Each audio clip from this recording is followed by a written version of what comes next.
Assalamu alaikum warahmatullahi wabarakatuh. How are you all, everybody? I hope you are all doing well and also hope to take care of yourselves these days. Welcome back once again on my YouTube channel.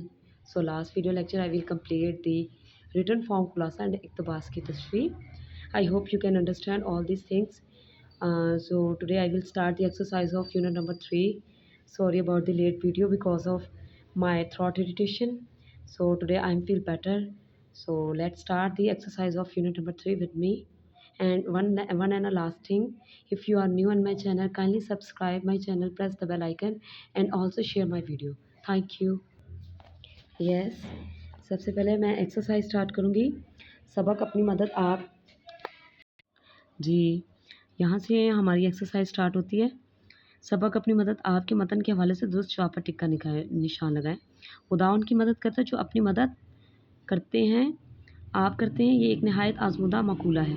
एक शख्स अपनी मदद का आप करने का जोश है तो उसकी ये तरक्की की बुनियाद है. जैसा मजमूआ कौम की चाल चलन का होता है, यकीनन उसके कानून और मुनासिब हाल गवर्नमेंट होती है.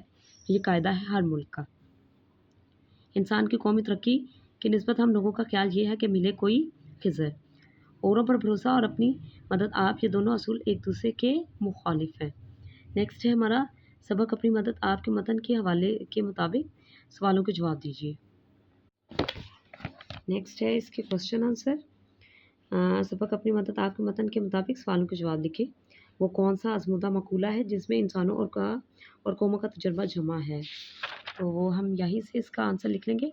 खुदा उनकी मदद करता है जो अपनी मदद आप करते हैं. सेकेंडली क्वेश्चन है, सर सैयद अहमद खान के ख्याल में कौन सी कौम जलील और बेइज्जत हो जाती है. वो वाली जो ना तहजीबी का शिकार हो, बदशनीली जो इखलाकी और तमदनी या बाहमी मुआशरत की बदियों में शुमार होती हो. नेक्स्ट है हमारा क्वेश्चन, नेचर का कायदा क्या है. तो ये है हमारा क्वेश्चन, ये इसका आंसर है. ये एक नेचर का कायदा है कि जैसी कौम मजमूआ की चाल चलन का होता है, यानी उसके मुआफिक उसके कानून और उसके मुनासिब हाल की गवर्नमेंट होती है. नेक्स्ट है हमारा, बैरूनी कोशिशों से बुराइयों को ख़त्म करने का क्या नतीजा निकलता है. जी, ये इसका आंसर है. यहाँ से स्टार्ट कर लीजिएगा अगर हम चाहें, यहाँ से लेके यहाँ तक. ठीक है, इसे चाहें तो अभी अपनी बुक पे पॉइंट कर लीजिए. दुनिया की मुअज़्ज़ज़ कौमों ने किस खूबी को की बिना पर इज़्ज़त पाई है. वो खूबी ये है, बड़ा सच्चा मसला और नहायत मजबूत जिससे दुनिया की मुअज़्ज़ज़ कौमों ने इज़्ज़त पाई है, वो अपनी मदद आप करना है. ये हो गया हमारे क्वेश्चन 5 और उनके आंसर्स. नेक्स्ट है क्वेश्चन नंबर 3, सबक अपनी मदद आपके मतन के को मद्देनज़र रखते हुए जुमले मुकम्मल करें.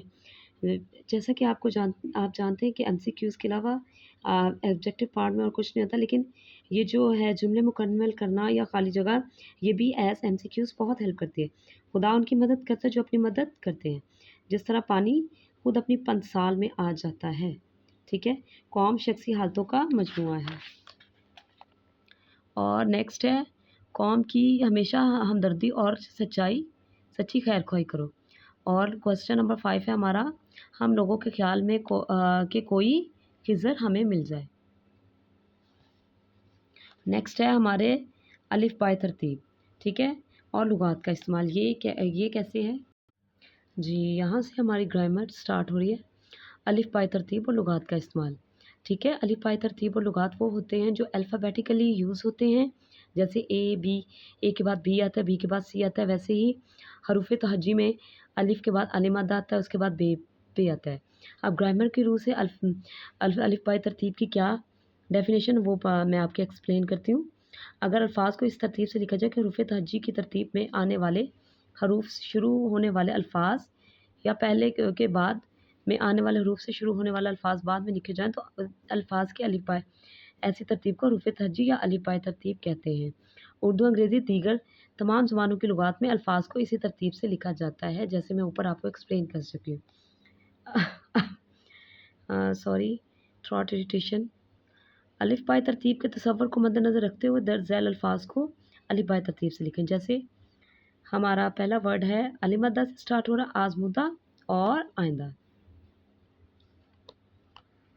जी, ठीक है. सेकंड पे हमारा आएगा पे वाला वर्ड, क्योंकि पे में कोई वर्ड नहीं है यहाँ पे लिखा हुआ, तो पे से पंसाल पुरखों और प्रस्तिश, 3 वर्ड्स आ गए। और थर्ड पे हमारे आएंगे बे के बाद पौरी, पे के बाद सॉरी, बे पे ते, तहजीब और तजर्बा। ते के बाद और कोई वर्ड नहीं है तो लास्ट पे हमारा आएगा 4 पे खिज़र, खिज़र और खैर ख्वाही। 5 पे आएगा फ्याज, 6 पे आएगा हमारा ममार और 7 पे आएगा हमारा नेचर। और ये हो गई हमारी हरूफ तहजी के मुताबिक अलिफ बाय तरतीब या लुगात का इस्तेमाल। नेक्स्ट है हमारी एक्सप्लेनेशन मुतलाज़िम या ग्रोही अल्फाज। कुछ अल्फाज अपनी नौइयत के लिहाज से मुनफरद होते हैं, यानी ना उनका कोई मीनिंग होता है, ना कोई उल्ट मीनिंग होता है और ना ही उनके जैसा मीनिंग होता है। और जब हम इन अल्फाज को ज़ुबान पर लाते हैं तो उनसे मुतल्लिक या मुंसलिक बहुत से दीगर अल्फाज जहन में आ जाते हैं, जैसे अल्फाज को मुतलाज़िम या ग्रोही अल्फाज कहते हैं। मसलन चिड़ियाघर का लफ्ज़ ज़हन में आते ही बहुत से जानवर हमारे तस्वर में आ जाते हैं। और मुझे, जैसे मैं एक क्लासरूम में दाखिल हूँ तो सबसे पहले मुझे अपनी एक टीचर चेयर नज़र आएगी, ठीक है। उसके बाद मुझे बोर्ड मार्कर, तख्ता बोर्ड, ठीक है, वाइट बोर्ड, और उसके बाद soft board, students seats and students जो कि डाइसिस, ठीक है। अब उसके अकॉर्डिंगली मिसाल क्या हमारी एक्टिविटी क्या दी गई है, ज़ैल में कुछ ऐसे ही मुतलाज़िम या ग्रोही अल्फाज दिए जा रहे हैं, आप उनसे मुतल्लिक यानी उनकी राय से कम से कम 4 अल्फाज सोच कर लिखें। चमन, हरियाली, चमन में सबसे पहले मुझे अच्छी लगेगी हरियाली, दरख्त, पौधे, फूल। आप चाहें तो कोई और वर्ड जो आपको वर्ड्स ईजी लगते हो और आपके ज़हन में है वो लिख लें। उसके बाद घर में सबसे पहले सेहन, मोस्ट इम्पोर्टेंट, कमरा, बावर्ची खाना, किचन, गुसल खाना, वॉशरूम। मदरसा, मदरसा में सबसे पहले कुरान मजीद की स्टडी होती है, तफसीर के बारे में तो कुरान पाक, ठीक है। उसके बाद मदरस पढ़ाने वाला, तलबा सीखने वाले और कुरान पाक रखने के लिए रेल। दफ्तर, दफ्तर में सबसे पहले मेज़, कुर्सी, फाइल, कंप्यूटर। आप चाहें तो कोई और वर्ड जो आपके जहन में वो राइट कर सकते हैं। समंदर में आबी पौधे, आबदोस, मछलियाँ और कश्ती वगैरह। और वैगन में सबसे पहले ड्राइवर, कंडक्टर या मुसाफिर, ठीक है, कुछ भी, और सीटें।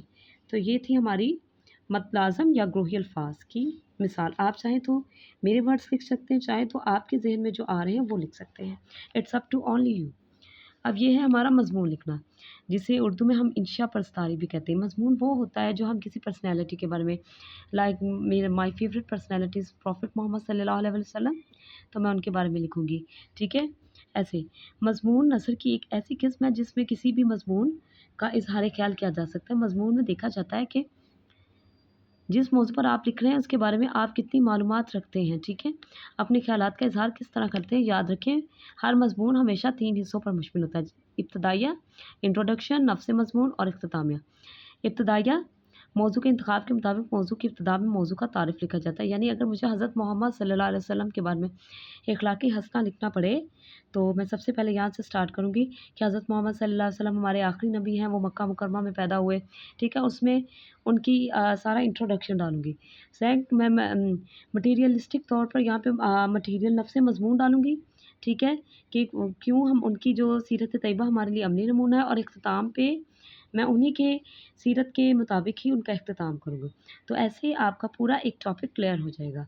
चाहे आप सुबह की सैर लिख लें, ठीक है, बरसात की बहारें लिख लें, साइंस के फ़ायदे लिख लें, उनमें ये 3 चीज़ें होना ज़रूरी हैं। सबसे पहले टॉपिक के अकॉर्डिंग उसका इंट्रोडक्शन, आप अपनी तरफ से कुछ नहीं लिख सकते। उसके बाद उसका मटीरियल, और लास्ट पे है उसका जो कि इख्तितामिया, फिनिश लाइन। उसके बाद मरकज़ी ख़्याल और ख़ुलासा लिखना है। ख़ुलासा ऑलरेडी आपको मैं बता चुकी हूँ, क्योंकि सबक के अकॉर्डिंग चल रहे हैं तो हम ख़ुलासा लिखेंगे, मरकज़ी ख़्याल नहीं लिखेंगे, और वो ऑलरेडी मैं आपको एक्सप्लेन कर चुकी हूँ। उसके बाद है नसर पारे की तशरीह यानी इक़्तिबास की तशरीह, वो भी मैं आपको एक्सप्लेन कर चुकी हूँ। और वरना लास्ट इसकी जो एक्टिविटीज़ हैं, मैं चाहूँगी तो क्लास में दूसरी एक्टिविटी कराऊँगी। क्लास के तमाम तालिब इल्म मौलाना ज़फ़र अली ख़ान के इस शेर को, ये जो शेर लिखा हुआ है, खुदा उन आज तक उस कौम की हालत नहीं बदली, ना हो जिसको ख़्याल अपनी हालत के बदलने का। चार्ट की सूरत में लिखें और जिसका चार्ट अव्वल आए उसे कमरे जमात में अवीज़ा करें। So is this today I will complete the exercise of unit number 3. Is this have any question, word issue, tense issue, write in to your comment. Take care of yourself. See in the next video. अल्लाह हाफिज़.